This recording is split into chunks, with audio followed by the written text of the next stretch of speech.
Right, what's happening? Steven Cee in the building. What's going on, Jawzy? You right? I'm good, mate. Thanks for making that journey. You're another one who's made the complaint for how far it is. Southwest is like proper far. Trust me. Like it's so. Is this like in London? Yeah, we're in London. We're in London. Whoa, we are deep on the edge.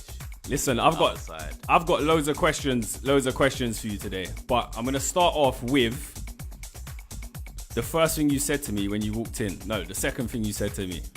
What's that? You said all tunes sound the same nowadays. Yeah, man, they do. Let's talk about that. What are you saying? That everything's sounding the same? I feel like we're going through like a big transition period, you know? Like, I feel like a new sound is about to break through because right now, it's all sounding the same. There's nothing to really excite no one. Whose sound's coming through then? Have you already heard it or can you see it? Because you're a man with visions. What I can see coming is the soulful disco side is gonna come through in the next couple years, and then it will get back to the more vocally side of the deep house that we all loved back in 2012, 2013. What is we're gonna go back there? You think more? I think that's the way it's gonna go back to. But before that, we're gonna have a soulful house era. Yeah. Are you gonna dictate that? Well, we have to sort of, because Audiowhore has never really stuck to a certain genre of music. When we started in 2011, we were more or less soulful house. Then we moved on to deep house. Then we moved on to tech house. So we just move with the times, of course, rather than having one set. Like we're not like a fuse. Like your like your good friend Wiley said, evolve or be extinct. Yeah. Let's you already said it. I was gonna start off with one of your main attributes, which is promoting. Yeah. Audiowhore. Where was the first one? Coliseum, you know. I'm glad you know. I've got this all wrote down, but I'm just testing you, making sure you know you're not getting. What? I forget what I did my first rave. You got mad. Listen, mate, you're getting old now. That was a really good rave. Like it was a really good learning cycle, and somewhere to start. Like I always remember the beginning times. Was that your first ever event? First ever event. So this was Steven Cee's first ever event. Yeah, man. So how did it go? Did it sell well? Was it busy? You know what? We lost a load of money. Like obviously we started with a vision. Yep. But we just executed it the wrong way. Funny enough, the second party we executed it right and it worked. So where was the second party? The second party was in House and Terrace. Okay, yeah. Yeah, that's what it we executed it perfectly, more or less. That venue, you're banned from saying that if you're trying to get into 338 now, you know. They say to you, you've been there before. Yeah, I've been there when it's House and Terrace. Yeah, you're not coming in. That's what the bounces are like now. Yeah, I can imagine, because House and Terrace, obviously, they try and get away from it, but that venue we sort of made that venue what it is. Obviously now it's in its own little entity, which is good. Like, they've turned it into a whole new super venue. Yeah. It's sick in there. No, it's sick. Can you remember who the headliners were for your first couple of raves? Like, your first rave? You know what? The first one was The Car. I've got that feeling. Big classic. Tune. And then, that's what I'm saying. We had the vision. We knew what we was doing. And the second one was I Love. Forward Motion. Massive. Focus. And then after that, we had Alex Mills doing something special. So we had that right formula going on. Yeah, you did. At that time, that's what the ravers wanted to hear. Like a live PA wasn't frowned upon. Yeah. I think if I did one now, people were like, "What are you doing, really?" Like, so what? Even though Shen's got a PA at his next event, has he? David, if he has. Yeah. So when you done them first couple events, could you imagine what the hell you was about to achieve, or let's just say have achieved with that brand? No, because I didn't think Audiowhore would last that long. To be honest, like when we started it, we would never envision that it would carry on this journey and stay where it is. Just to consistently sell 1,500 to 2,500 per event for 7 years. Yeah. That is a big achievement. Crazy. Like we've gone from doing small venues, the smallest cab. I think when we did Coliseum, I think we got like 500 people. Yeah. To Academy, we had 4,000 in there. Like when we did the Weekender, third birthday. You're proper like going through all my over questions. 5,000. Oh, well, I'm going through your questions. I'm just It's reminiscing. good. It's good. I'm just reminiscing, going it's through good. times. No, that's man. The achievement's been crazy. I found a flyer from I think it was your first one, and I had a quick look at it, and the picture of you in it, your photo on the flyer. Oh man. Who edited that? Was it you? Oh no. Because there's like all spaces, like you can see the white background, and you can't, and it's like the way it's all edited. It wasn't edited. It was terrible. Yeah, that's what them, shows that you come from. beginners ones. Yeah, exactly. We start massive at the very bottom. So then in 2012, Siesta was born. Yes. Why did you create Siesta? It was an accident. Go on. An accident. I'll be completely honest. Like a lot honest. of things in life, it was an accident. Basically, the owner of House and Terrace at the time wanted us to do another date because we was doing really well. Yeah. So he was like, why don't you do a day party? Obviously, Madge had the idea already, but he wasn't really putting it into plan. Yeah. So it was like, you know what? Let's just try it. And I remember originally it was meant to be a Sunday day party. Okay. And I was like, no. Like, we're just going to go and do the exact same as everyone else. I think Crash was about at the time, and they were only really doing Sunday. So I said, you know what? Let's flip it up. Still Saturday. Other Word was going around back then as well. I think Other Word started after. Oh, it started after. Yeah. And I thought, no, we're not doing Sunday. We're going to do Saturday.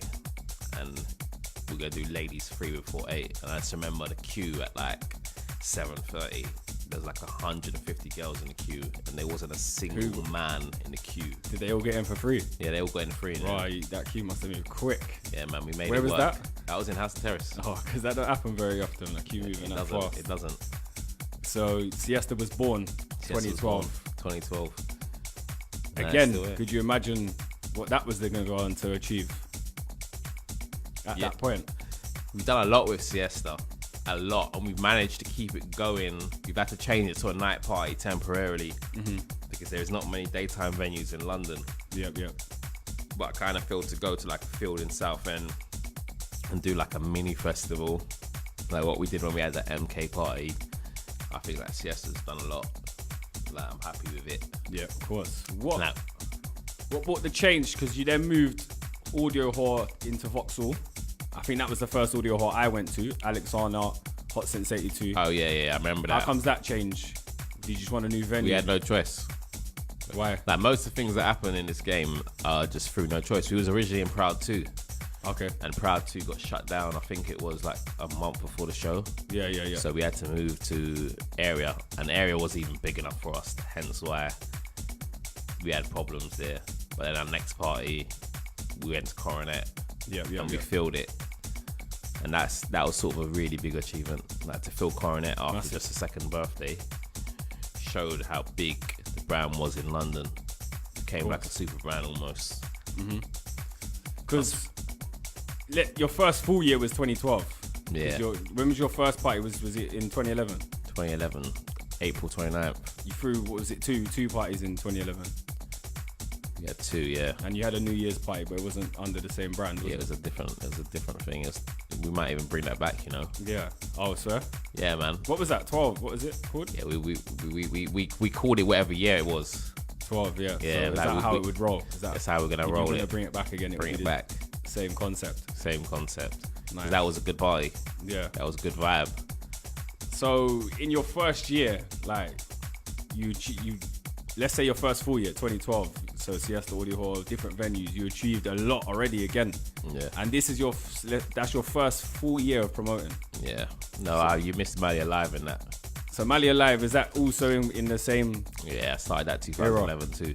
Oh, swear? Yeah. How would that come about? How would you be able to throw a party in England and decide, all right, I'm a promoter abroad as well? Where does that step come? It is. I see some promoters, they started crawling and then walking and then running. Yeah. I actually started running and just making it work as I went along.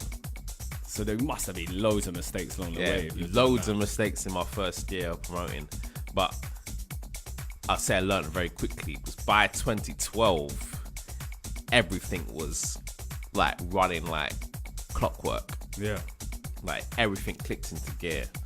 So you just it was all natural to you really then, because Where I've sort of done music, different things in this music before, whether it might be record shop, record label, management beforehand, I kind of feel everything in this music is like natural to me. Yeah, which is it's good. That's good. 2013, you then moved into venues such as Great Suffolk Street, Fire, and as you mentioned, Coronet. Was that 2013? 2013. Boy, that was one of the big. When I think of Siesta, that stands out for me was MK. Yeah, that was a big one. That was a massive. Was that 2013? That was 2013. For some reason in my head, I'm thinking it's 2014. Unless I got my dates wrong, but I'm pretty sure it was 2013. And that's a big standout moment for me for Siesta. It was. I mean, he was obviously achieved a lot before that, but then look what he went on to achieve after that as well. And it's like, you lot had him at your party. I would say 2013, 2014 was when we were booking DJs on the cusp as they were blowing. Yeah. Obviously that's gone now because the way that agents handle their DJs, it's never really going to happen. But I would say we got quite a few just as they was going. MK. Patrick Toppin as another Patrick one. Toppin. Like, look at what he's gone on after Route 94. Like. Yeah. We've got quite a few just as they were blowing. And I think that obviously helped us along the way. I haven't got this wrote down, but it popped in my head as we were talking. Do you think you ever got any bookings wrong for what your crowd was? Because one that comes to my mind is Finn Basson. Yes. Big producer, big DJ. Big everything. I remember when it happened, like I remember being there and like, you know how the energy is at Audiowhore. It's like it was everyone's flat. better, and I think his set was a bit flat. And do you know what it is with some of them DJs? Yeah. Like, not to diss the Germans or anything because I love them, but of course. I kind of feel a lot of that era, they came over not really understanding what to play. Yeah. They weren't really familiar with our party or the sound. Yeah. So we obviously booked Finn Basson for that new disco sort of sound. Yeah. And by the time we got him to play for us, he had already moved and changed direction. Yeah. Like also, like say Dennis Ferrer, for example, when he played for us, a lot of people were expecting him to drop those older bangers in O2 Academy. Yeah.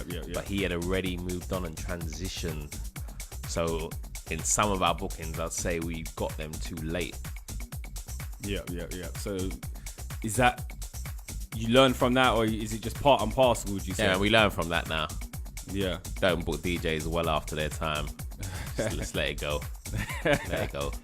Yeah. All right, moving into 2014, you had the third birthday in the 2014, and you had over 2 nights. Yes. So what brought that on? What made you think, right, let's do this over 2 nights? Where was that? Great Suffolk Street? That was a Great Suffolk Street. What brought it on? Yeah, like what would make you think, we're not going to do one day, we're going to do 2. Let's do the Friday and Saturday. Confidence. At that time, I think we knew we was the biggest in London. There was no one challenge us. Yeah. We genuinely thought we could do anything. Like, so we pushing boundaries. Let's go. Like, how are we gonna make? Like, we sold that Coronet second birthday. How are we gonna make third birthday be bigger? That was just the next step. It was obvious for us. Yeah, massive. Like this, because what I've got noted down here, like, is I've structured it each year. Certain things you've done to show what you've achieved. And another one then was a party in Essex with Eskimo Dance and a few others. In the South End? Yeah. Yeah, man. So again, that was a big Siesta, that was, you know. That was sick. And you know what's crazy? This is what I'm saying about the music of how much it's changed. Because on that party, we had Died Sounderum and Eskimo Dance on the same bill. Huge. And a few years ago, you could get away with that. But in 2018, you've got no chance of getting them to play on the same bill. The sounds are completely... It's like opposites now. Yeah. Same music, but completely different sounds. Is that not something that you lot bring to the table though as well, though, don't you think? Because I always feel like your lineup was quite diverse. We've always tried, but in recent times, agents have just been like, no. Oh, did they actually not let that happen? Yeah, they're not letting it happen. Wow. Like, they know that they don't want to be seen to be playing with certain DJs. So everyone's in their own little cliquey world. Crazy. So that's how it's gone now. So when would you say this has had an effect on the scene? Because this is massive. People are talking about this at the moment. I see a lot of statuses from DJs, promoters, complaining about agents. When would you, because someone who's been in it from 2011, where have you seen this impact really take place? Well, for me, the agents have completely ruined it. But if I be completely honest, We're in 2018 now. Let's say it started in 2016. Yeah. Where we knew if a DJ was breaking, that DJ would no longer play at the coolest party within that city. What mattered to the agent was that DJ would play for an LWE Lock and Load. Yeah. Because they're providing them X amount of bookings throughout the year. Okay. And it was deemed to be a hell of a lot more cooler. They were positioning some DJs in clubs that had really good walk-ups on a Saturday night. Yeah. So their DJ would actually look bigger. So lots of things like that were happening. Yeah. So now, when a DJ comes through, that DJ won't see one of the biggest parties in London. He'll go straight from playing a big LWE Lock and Load show or Broadwick Live show, and then straight after that, he's onto his headline show. That's how it's being run. They're being sort of developed in the same way grime artists were or hip hop artists were. Yeah. They're being developed not to be DJs but to be artists. So, do you directly conversate with some of these big DJs and talk to them about this? What's their opinions on this? Are they aware of what the agents are doing to them, to the scene? They're aware, but if you're looking at it from their perspective, it's as much as they don't get to play some parties that they might think, yeah, man, this is a cool, sick party. They're going on a different path, which in the longer term, should it work, it will benefit them a lot better. Yeah. You didn't actually touch upon what you'd done. How comes you went to Mali Alive? You went to touch it. You said, I started running. So I started before running. we move on. Yeah. Was you on holiday? Was you drunk? Nah, I talking wasn't. to someone? I wasn't. Believe it or not, I was thinking, I love Napa. I love Malia. Those are like islands at home from before I started promoting. So I sort of thought, should I just go use my grime contacts and try and set up space then? Because back then I had a light bulb above my head for that entire year. Like I was on let's get things cracking. Yeah. So believe it or not, Supplier left the island of Malia the year before. Yeah. When he did, was that rave called? Oh man, Pure Temptation. Oh yeah. Yeah, he was doing Pure Temptation. He decided to leave. So there was a gap. I went in with the gap. I started my own thing. I think I booked like Towie special appearances. I think Skepta was in the first one. Lethal Bizzle, Roll Deep, Wiley, BBK. And I think that was pretty much my first lineup. The first year flopped. Oh, did it? There was a flop. I started in one venue, which was Castle Club. The owner was horrendous. Yeah. And I linked up with my current partner now, Babis and Candy. And we was trying to make it work, but it was the wrong day. So that's what I'm saying. 2011 was just a learning curve. That entire. So what did you do first? Mali Alive then? No, Mali Alive was second, believe it or not. Audiowhore. As soon as Audiowhore was done, straight onto Mali Alive. Yeah. Come back. Too bad. Usually someone might get up, and they might say, you know what, this ain't for me. Yeah, of course. Carried on going. The next time I just nailed it. From then I ain't looked back. Can see, mate. Can see. Stepping into 2015, you done another Friday and Saturday night birthday. Massive lineup. Lee Foss was on that. Yes, I remember that. 4th birthday. Was that, yeah, 4th birthday in 2015, yeah? Yeah. And then you also went out to Ibiza in 2015. Was that our first time in 2015? You sure it went 2014? What was in 20? I can see that you was there. Actually, yeah, you did have I've skipped past that. You had one night. You done one night out there in Sankey's. Yeah, I was thinking. I'm pretty sure we debuted there in 2014. Yeah, 2014. Yeah. So how was that? It was amazing. Like we went to Ibiza and we didn't flop. Yeah. Like the whole time in the lead up to this Ibiza show, in our heads, me and Madge was like, "Whoa, this could go bad. This could be embarrassing because like we're big boys in London, but now we're going to like the big ocean."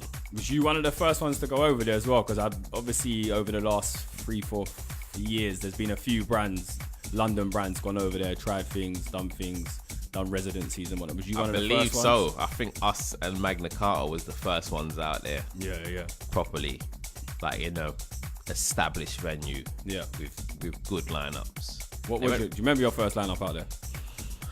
4. Because you must have to have thought about what would have popped in Ibiza. If I remember correctly, I think we had loads of DJs on the lineup. I can't remember the lineup though. Yeah. But it didn't flop. And we went the same day as Circo. Yeah. And we did well. We didn't lose no money. We broke even, if I remember correctly. Nice. And even though we gave away a few tickets, the club was round. Nice. We rammed that Ibiza first time. So then you went back there the second year, done 2 nights. Yeah, we did 2. And how did that go? Same again. I've never had a bad night in Ibiza. So how many have you had over there? 3? You done more? 2015, I think we did 2 shows. And then 2016, we went back to doing 1 show. And last year, we did 1 show. Why have you stuck to just the 1 show? Because you feel that worked? We feel like going over there in the early period of time, it didn't suit our schedule. Yeah. Now we got a June party in London. So when we did it the first year, the effort we was making was conflicting with our June party. So we knocked it on the head and just thought we were going to concentrate on just the closing party. Yeah. That's mainly when our crowd liked to go to Ibiza anyway, so it made sense. Was it a lot of... Because obviously when you must have done the lineup a little bit catering for Ibiza. Did you notice it was just all people from London there, or was it... No, man. Like in Ibiza, we sort of geared our lineups to sort of suit Ibiza. Yeah. So it was to suit anyone, any real English person up and down the country. Like, sort of, we didn't really try and go for the Spanish or anything, because we know that that's not really what they're into, like our sound. So really, our lineups are always geared towards whether or not you're from London, Manchester, or Leeds. Yeah. Nice. 2016, you started using Ministry of Sound. Yes. How did that go? Because Ministry is obviously a massive venue. Yeah, man. It's one of the most prestigious venues in London, in my opinion. I used to go there to rave. Like, that was the first spot when I used to go to rave, like going to Smooth and that. Like, that venue means so much when it comes to London heritage. Of course. And to be in there was obviously a really good move for us. I'm so glad that we've managed to stay in there. Yeah. Because it come out, did you see that top 100 clubs 2018 come out? It was in it was in that. I think that was one of only 2. That and 338 are the only ones from London in there. It's a well-run club. Yeah. Good sound system. You've had some wicked day parties there as well, man. The ones that are outside and in the car park. It were. The only problem with the day parties there is the decibel levels. So of course you can't go too loud. But it's a vibe out there. I think it's alright though for what it is. I think that it's loud enough for what it is. You can still... Yeah, you could vibe a little bit, but it needs to be louder. Yeah. It needs to be louder. So you still going to be using that next year? 100%. Wicked. 100%. We're going to do a day party in there next year. You also used Brixton Electric. Yes. In 2016. Was that our first Brixton Electric? Well, it's what I'm not sure, but I know you used it. And it's one of my favorites. I like Brixton. You like it? Yeah, I do. But I've been there at some different events and I've had some good times there. So as a raver, I've had some good What's your favourite venue? In England. In London? London, Printworks. Okay, yeah. Because I'm into the whole industrial. That whole vibe. Yeah. Right, then what? Club, should we go, what club? Best club instead of like those sort of settings, instead of warehouse and stuff. Best club? I've had some good nights in Ministry. Some very good nights in Ministry. I like a lot of the old clubs that are closed. So, like your Vauxhalls and all that. Yeah, I know, man. We've lost a lot of clubs in London. You've been through a lot of clubs. Have you used a lot of clubs that have gone yourself? Yeah. Hidden. Area. Coliseum. Area, yeah. Building 6 now. Yep. So, yeah, we've lost a lot of clubs. But you left your mark in them and they're part of your history. Yeah. You also created Bass Tone. Yes. In 2016. What was that? Just because you wanted to... Because the lineups were very mixed for that. Mixed genres. Yeah. Multi-genre. With Bass Tone, it's sort of like... I know that there's a bass scene in this country. Yeah. But I know that London loves it, but they don't. It's not connected well. And I kind of feel no one's really made an effort. And I actually like bassline. Yeah. Even though I'm not from up north, I listen to it and I can understand it. So I'm trying to bridge the gap to sort of pioneer it in London. But again, it's difficult. When we was in Ministry, we're having to book multi-genre lineups. Yeah, you had all different DJs on there. Yeah, we've had different DJs on there. So when it comes back in 2019, I think we're going to see it to be a smaller, warehousey type of vibe. Yeah. You're still going to run with it then? Yeah, man. Wicked. 2017, your 6th birthday. Again, a massive lineup. This has to be one of your biggest lineups. It was our biggest lineup. Money-wise as well, that you must have paid out. Because you got Steve Lawler, Dennis Ferrer, Lee Foss. These are like... Vocoder, Vocoder, yeah. See, these are massive DJs in the scene, in house music. So that was a massive lineup. How did that one go? I remember seeing some wicked video. I didn't actually make it to that one, but I remember seeing some wicked videos. It's one of our best parties, you know. Like, it was one of our best ones. Like, production-wise, the levels were... Yeah, I remember all the fire and... Yeah, we sort of set the levels there. Like, when I look back, by the time we get to 10th birthday and I look back and I talk about all the birthdays, I reckon 3rd, 6th are going to be always mentioned. I do think 6th was like a pivotal moment for Audiowhore. Like, it showed we could do the numbers. Because beforehand, to the outside world, I don't think many people were sure. If you wasn't familiar with Audiowhore, you might not be sure about what we was capable of doing. Yeah. Or going in academy, we proved that we could do the numbers and we could prove we could pull it off. Because that lineup, as much as it was big, it wasn't your academy lineup per se. Like, it wasn't what any other promoter would put on to sell out Brixton Academy. Yeah. Yet still, we proved that we could put on a decent lineup with decent names and do the numbers, mainly because of the brand. Yeah, no, it's true. The brand is massive and does carry itself away from a lineup. Is that the only time you used Academy? Yes. Would you go back there again? No. Okay. I think the ravers have moved on. Yeah. Like you say, you like Printworks. The ravers have got new favourites now. What random one? What's the most you've had to pay for one DJ? You don't have to say his name. You could just say a fee. Listen, there must be a couple in your mind that you're like. There's one in my mind that was 35k. Wow. It was like, but to be fair, when you're paying that sort of money for big DJs, they sort of pay for themselves. Yeah. So it's one of them. Like, how big do you go and how big?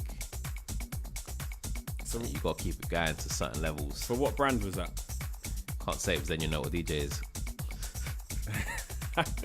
Does the rest of the lineup take a hit when you have to pay one big DJ like that? Yeah, the rest of the lineup will be minimal. But that is your headliner. Yeah, that is your headliner.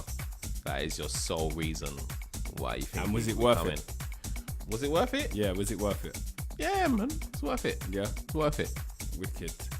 It's cause I always wondered like how much it is to get all these big DJs and how it all works. Yeah, now the price is a bit crazy because obviously how these agents have done it is just like the grime artists.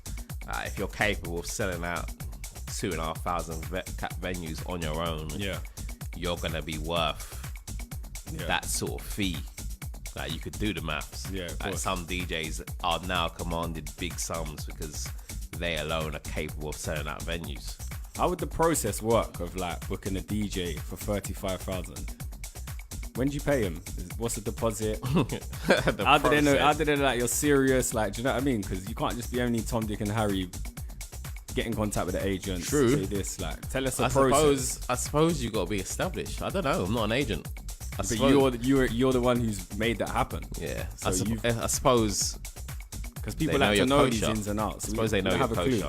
I don't suppose I could start fresh as a promoter and then go in and try and book a big DJ like that. Yeah. Without no background history. I suppose that's where it will start from. How big is your team? Because obviously I know you got Madge. Yeah, me, Madge, and Audiowhore and Siesta. Got Leela there. Leela's at Sony now. Okay. Yeah, she's doing her thing at Sony. Nice. Yeah, that's my Eskimo Dance team. I've got Tyrone there. You might not know him. He's behind the scenes on the Eskimo side. And me and Babis still with Malia. Team's actually small. Obviously, I've got someone running the socials. So would it be you that's directly doing those bookings then?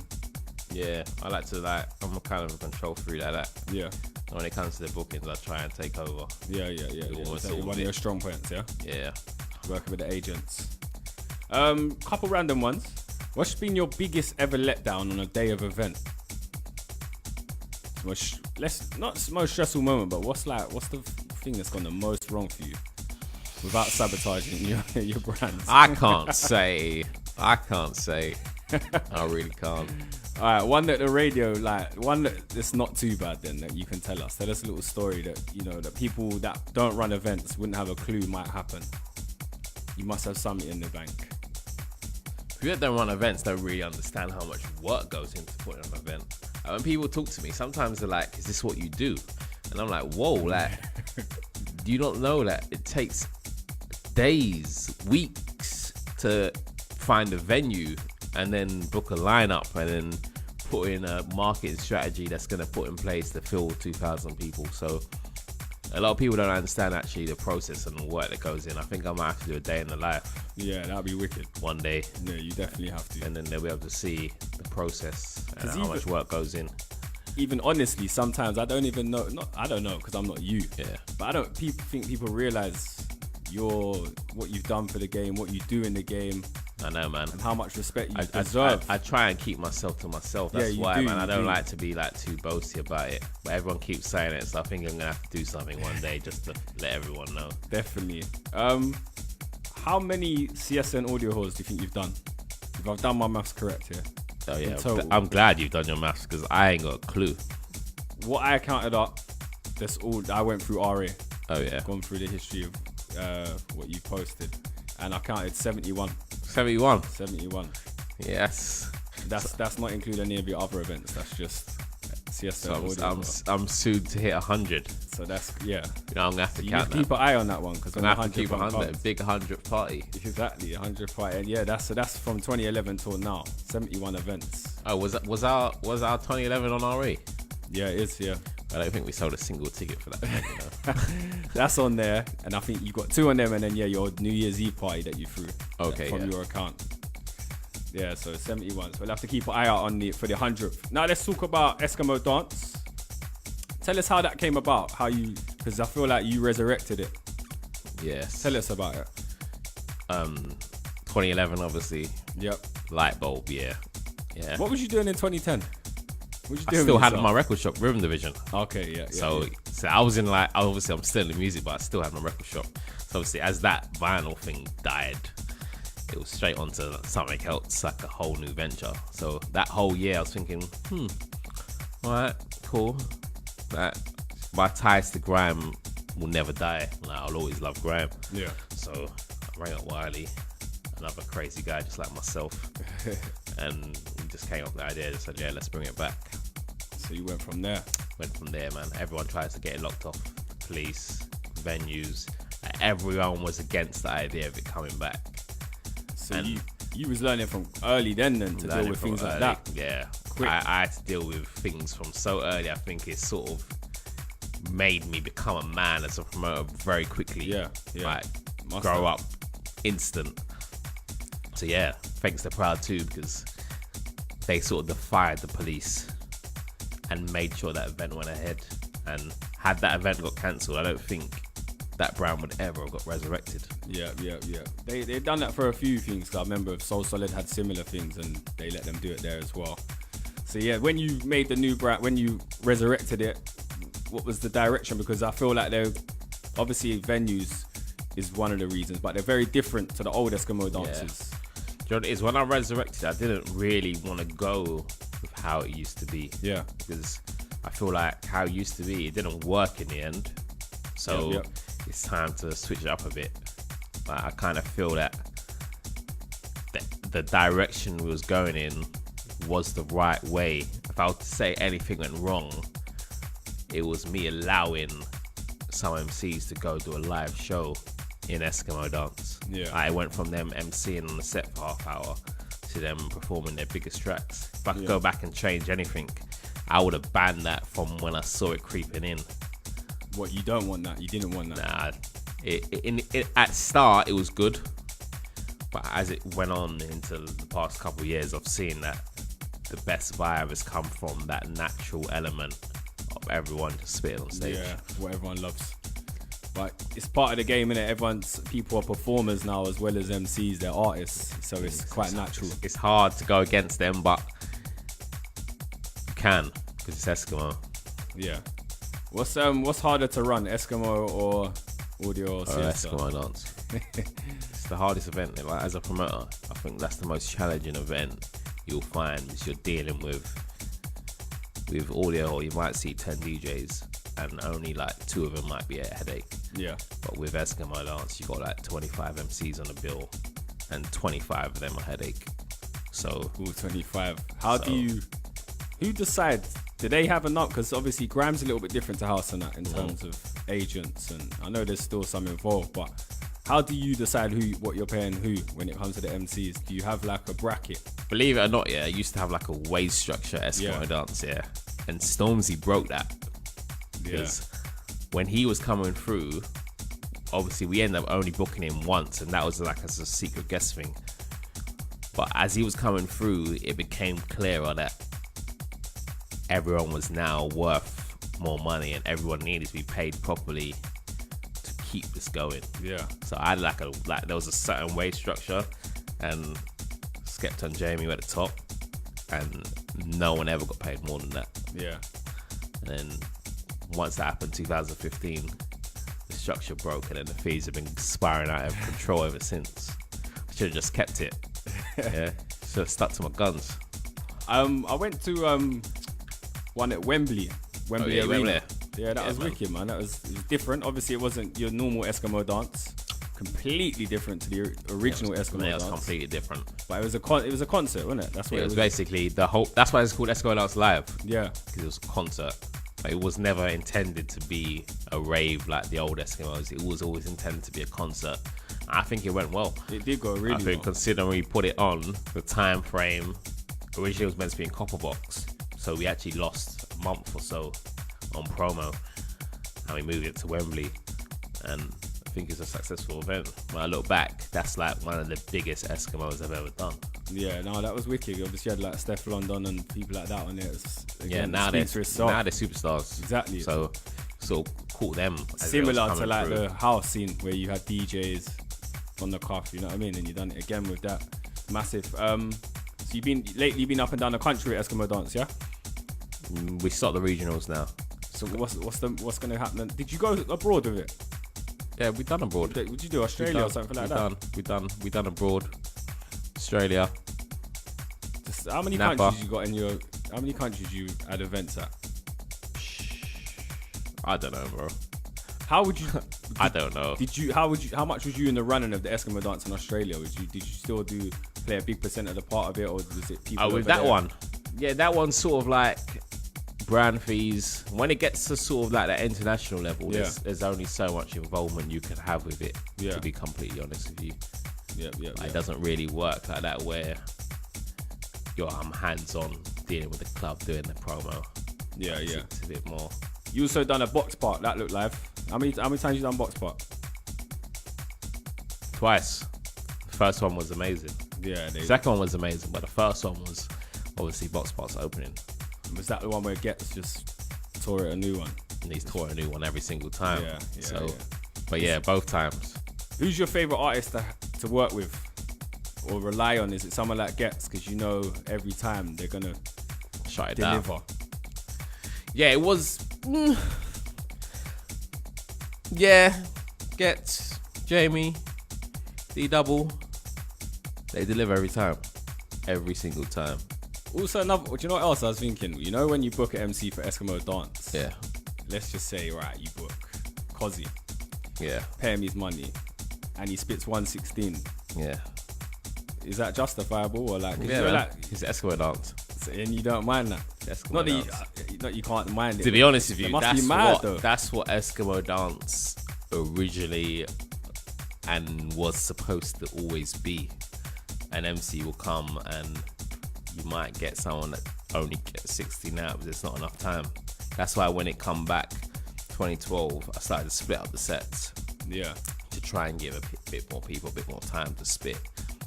And that worked up until everyone decided to do live PAs. So 2019, is there more planned? Yeah. You've got a couple other coming through now. 2019, brands. we got some big plans, but can't talk about them yet. Talking of other brands, do you see other brands as a threat or healthy competition? Don't really watch anyone, to be honest with you. I think that's the main way to be. If there's anything that I can attribute my success to, is not really care about what anyone else is doing. They're not really. Obviously, you know, when people are going on the same day as each other, that's different. Yeah. Like, you talk to promoters and you avoid clashing with each other if you don't have to, but I don't really see no one as a threat or competition in any musical genre. Not in a cocky way, but just because you just focus on your own stuff. Yeah, man. Or is too busy focused on us because we sort of know our direction and know what we're doing. Yeah. So if anyone else is doing something similar or trying to get near us or pass us, it's not really relevant when we already got our own path and our own strategy. With Eskimo Dance, as you've taken it around the country and also into different countries, where's your best place to hold it? Is it still in London? No. Where's the energy best? The best energy I've ever seen in Eskimo Dance, believe it or not, has been up in Leeds. Leeds, yeah? Yeah. You've also done Audiowhores in Leeds. Yeah, I've done Audiowhore in Leeds. So you like going there? It's like my second, third home in London. Got a few friends up there. Yeah. I love Leeds. Nice. Let's talk about your relationship with Wiley. How's that? All good? Hard? It's alright. It's what it is. Because I think, do you know what? I remember being a young kid, yeah? And I went into independent records. Yeah. And you was there. I think Wiley was there. And I think you was distributing these CDs, I believe, or something. Yeah, it makes sense. So you've had CDs or vinyl. I think it was Tunnel Vision mix CDs. Yeah, CD era. Or something, maybe just before Tunnel Vision. Yeah, Tunnel Vision was the first ones, I think, that I did with him. I remember going Jetstar and pressing it all up on that. So you've had a relationship from early doors. And still sustained it. Well, now it's a bit all over the gaff, but yeah. I think, yeah. It's one of them. So what, is he still involved in Eskimo Dance, or is it just you? He's left. Oh, he's left. He left the conversation a bit. He's left. Yeah, he's left. He's not in there. Fair enough. Let's talk about, so you're producing. Yes, producing. You've released a track about, what was it, 2 months ago now?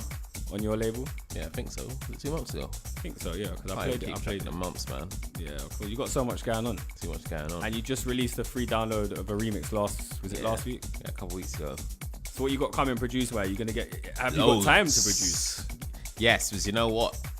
I didn't have time to do it for so long. So I didn't have time to sort of learn, get in the groove, do my thing.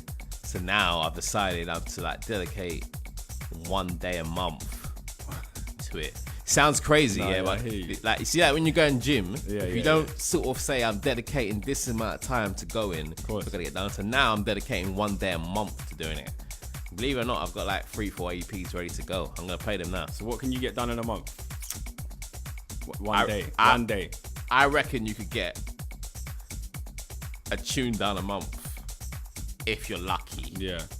To be fair, Carneo was on 2 weeks ago. He said he made, House. Yeah.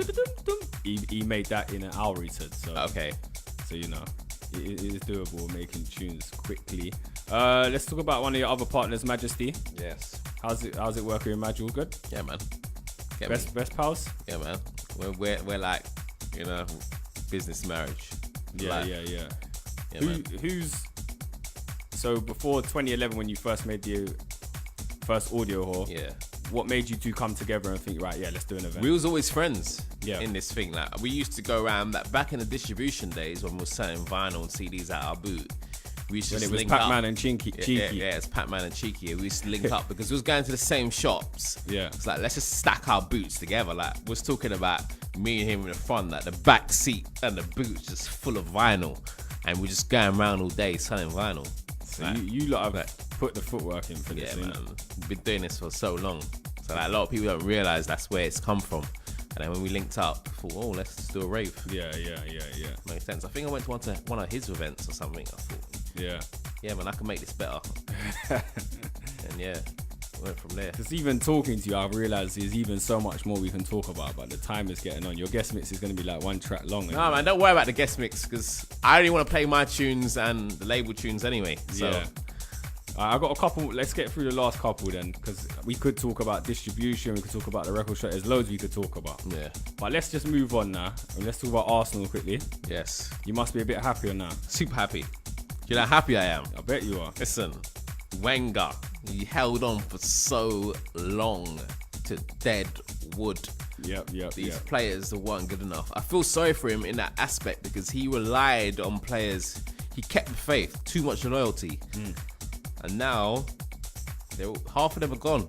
When you think about who's left in the past 18 months at Arsenal, it's like a whole new team. It's true. And we're like, I would say we're 3 players away from winning the league. I'm not even being challenging. biased. No, definitely we're challenging. 3 players away. 100%. What positions? Centre back, we need a new right back, and we need a winger. What? You don't like Bellerin? No, he's too weak. Yeah, he's not the best of defenders. Yeah, the best he's gone backwards. New manager. Sick Happy? manager. Happy. He sometimes I think, some of these substitutions ain't right, but it's trial and error. Remember, he's at the very beginning, so he's allowed to. When I'm noticing some mistakes he's making, I think, that decision might have lost us the game. But you haven't lost many games, so yeah. Well, Crystal Palace, we threw it away. Yeah. Substitutions. Yeah, it happens though. Have you been to much games this season? Listen, I've been going. So I'm saying, last year, it? I think I went to about 3 games. Like my whole season ticket went to waste. I've had enough. What'd you do if you don't go with your season ticket? Nothing. No one even wanted it. Even if I put it online, do you want to come to the Arsenal? No one cared. And now, so I'm there every week. All right. I'm going to give you 5 random questions to test your knowledge. Yes. Who's got the most appearances for Arsenal? Who holds the record? Ooh. I was about to say Thierry Henry, but it can't be right. It's got to be like a Tony Adams. I don't know. Close. Am I close? David O'Leary. Okay, yeah, I was close. Close, not too far. Near the error. Who scored the last goal at Highbury? I should know this because I was there. It was against Wigan, wasn't it? Think back. Yeah. Imagine that. I know the team. Bro, it's easy as well. It must have been Henry, surely. It was written in the stars. Thierry Henry. Random one. Yeah. What was the sponsor in 2001 on the Arsenal shirt? It was a computer.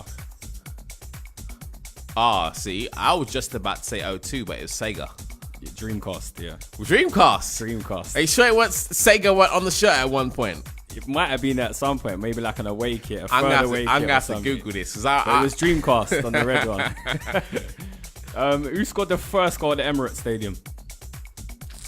Oh man, that was against Aston Villa, man. We drew 1-1. It's not a typical goal scorer either, so you're gonna have to. It's not. It was a defender. Oh man, what? That was 2006, right? I don't know. I didn't. It was 2006. We moved there. Help you out. Was it Sol Campbell or someone? It's Gilberto Silva. Yeah. I would never have got that. How many FA Cups have you won? Sounds really bad that I don't know these questions, right, innit? Especially saying that you have achieved as well. Well, I know the games, innit? I remember the games. When you're testing me on goal scorers. The finals. No, I just want to know how many cups you've won. FA Cups. 12? And you won the most. 12. Or 14. 13. See, I was in how many between. Champions Leagues? How many Champions Leagues? Leave it out. You know we ain't won any Champions League. All right, last question of this one.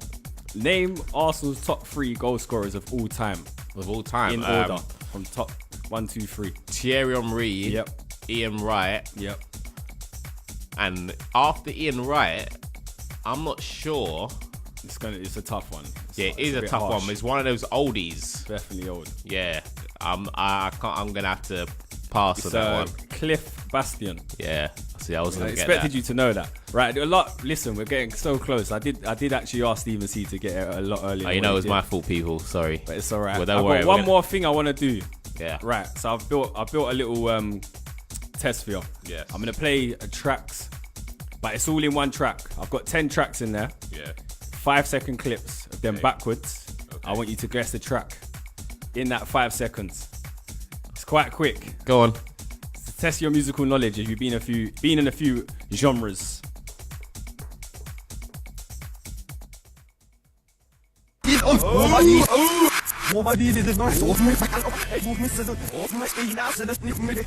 on, you can hear it. Yeah, of course I hear it. What is it then? It's Frontline. Who's on it? D double. Right, so you got the first one. Yeah. So basically, we got 10 tracks. I thought I'd start off easy. Okay. But it could be House, it could be Gram. So we're gonna get through this. This is kind of hard, you know. Nah, it is hard because you only got 5 seconds. You know why it's hard? Because this ain't like your average tune that everyone knows. Nah, but like, the Biggie D sound, you can hear it. Yeah. Even when it's backwards. Artillery gets. Yep, right. 2 out of 2. Decent. I know.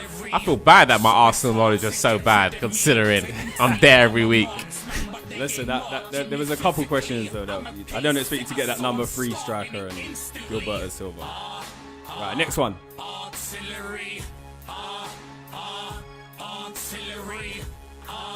Oh, this has been playing for ages. Yeah, just in case. Oh, what? Do people get these wrong? You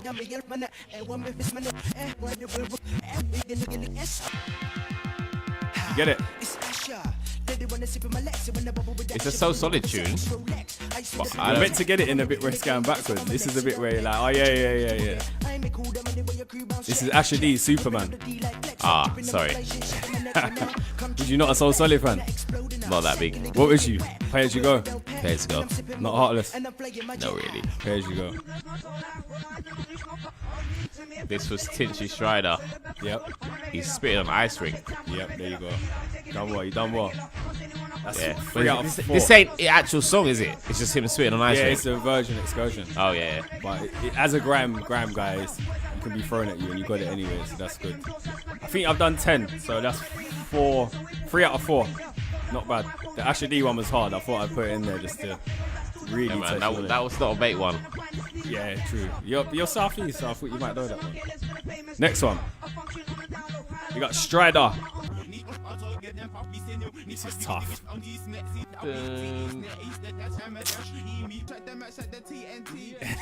Remember it?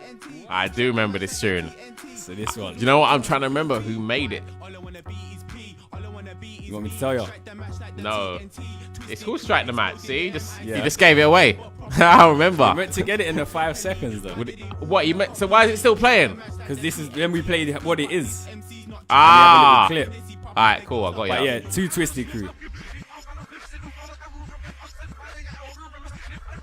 This one's close to home. That's not fair, man. That's what I said. It's quick fire. Essentials. This one. I put the K.Kidman bit on it. But I thought, yeah, this one's close to home for you because I know you. I love Essentials, you know. Yeah, I know you got links in that with Snap Kido and that, innit? Yeah, man. So I thought I'd put that one in there. You got Kidman. Don't know where he went. Can't you get him out for Eskimo Dance? He's about, making tunes. Get him in there, man. Well, I don't know if the people now would know who he is. The young kids might not know, but we just gotta educate them.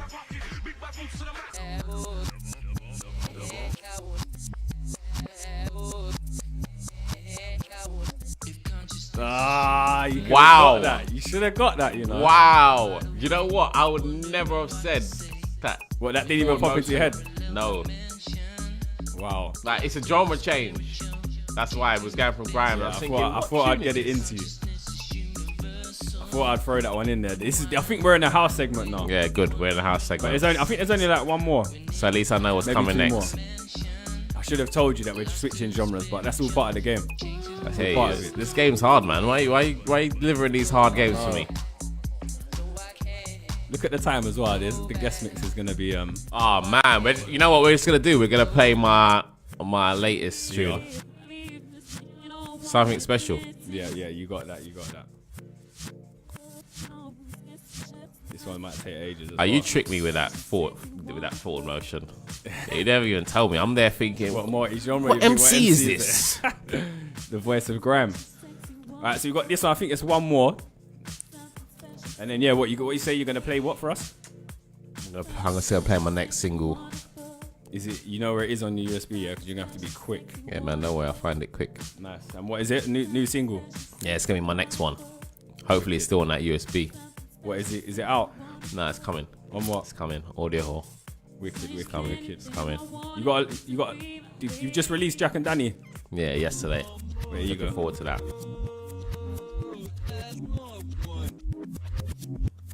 I got that feeling, baby. Yeah.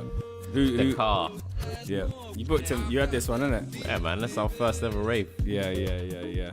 So what? You got Jack and Danny just released? Was it this week? Jack and Danny, Let the Music Play EP out now. Wicked. Stream and download however you listen to music these days. What, you on Spot? It's on Spotify. It's on Spotify. Yeah, man. We're catering to that sort of side now. Yeah, you got it. You have to. Right, I think this is the last one, I believe, or it might be 2.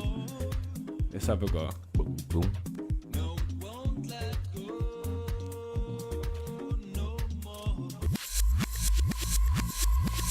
Alright, this is my tune. Somebody. All right, I'm gonna let you run round now to the decks. Yeah, man. Get in it. So I think you got only got 1 wrong. No, you got just 2 wrong. Got 2 wrong. Forward motion, Asher D. So let's get into this last one now then. This is gonna be Steven Cee's new single that will be coming out on Audiowhore Records.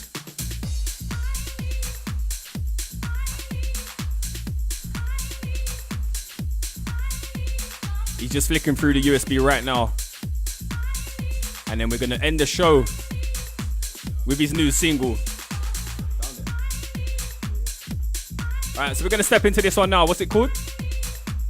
Love You Tonight, Steven Cee on production.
Big massive shouts to Steven Cee for coming through today.